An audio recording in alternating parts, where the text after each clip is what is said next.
Good evening, Canterbury. I'm Mike Yardley. Welcome to NewsMakers, where we debate the week's issues through Canterbury eyes. It's a pleasure to introduce our panel.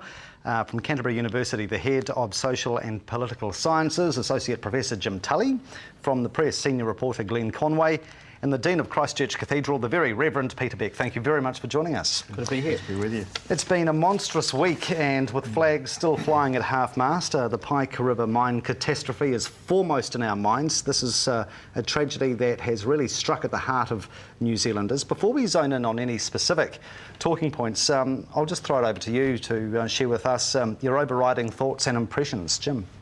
Well, I think it's been a dreadful year for the South Island, but of course in relation to Greymouth and a country this small, it's got huge impact in a town that small. The pain is enormous, so I think we've all been deeply touched by it, and I think it's been probably quite revealing of the nature of our country, that there is this such wide emotion response to this whole dreadful situation. From coast to coast, Cantabs, coasters, we're nearest neighbours. We've got the Alps as our fence.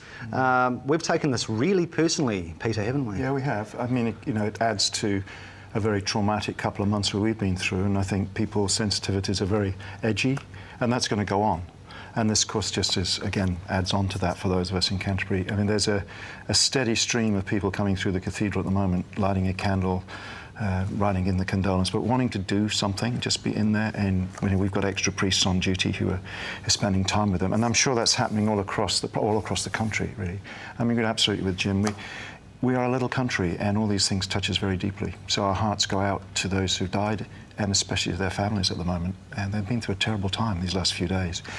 So, all of us, and personally, it's close to tears quite a lot of the time, actually, when you put all that together again with all the rest of it that's been happening to us in Canterbury. It has been a tough year, and it's going to go on for a bit longer yet. Glenn, your thoughts? Yeah, I mean, I agree. I mean, I don't know if I can add much more to the debate than that, really. It's just a phenomenal tragedy. And I think a lot of people take a long time to get over it. And it has been felt throughout the country. I mean, I was in Auckland last night at a U2 concert, and the names of the miners went up on stage. Both Jay-Z and Bono both spoke passionately about the loss that they know that this country's felt. And there were people everywhere with tears in their eyes. Everyone is feeling this. Yes.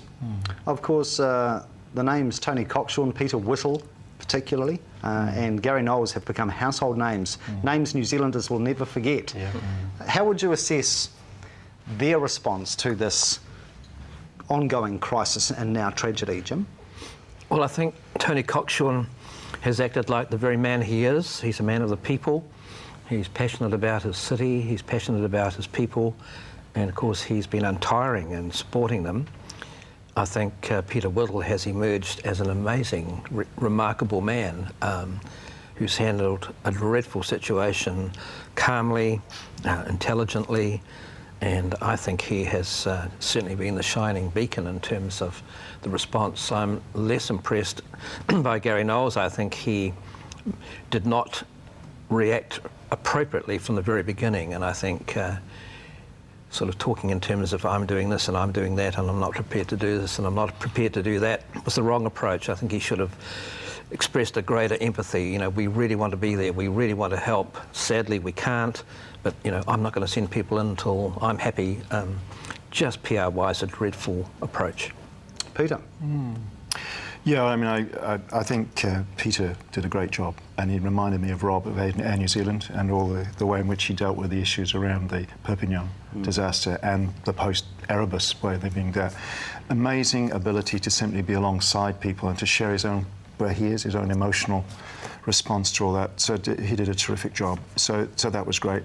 I have some sympathy for Gary. I mean, tough position to be in. But at the same time, I think, Jim, you've got a point there, no doubt. But it's hard to look at that, and you had to have some good PR people around you actually to help you at times like this when you're trying to get through.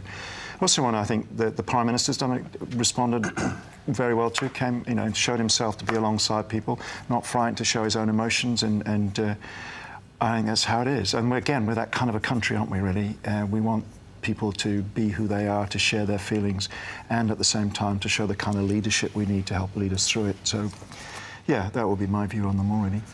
Interesting, you mentioned public relations, and I just wonder if this is perhaps an ongoing challenge the New Zealand police face, in that they aren't very well trained for what the media and the public needs. Do they actually need a bit of PR advice and a bit of fine-tuning when it comes to that interaction? I think you've got to be careful when we talk about PR. I mean, it's appropriate PR. I mean, PR people can get a lot of stick too, because, you know, it can end up being spin.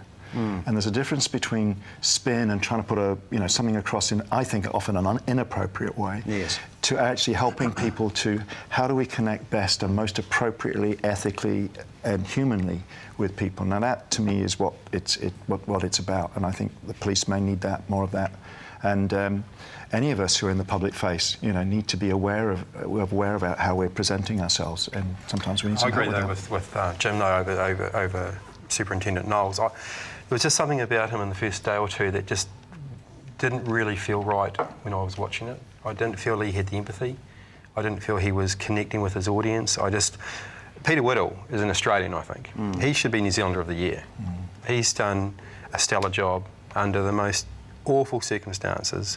He didn't have a PA guy around him. It came naturally to him how to handle these situations. I know the police have a job to do, and I totally understand that.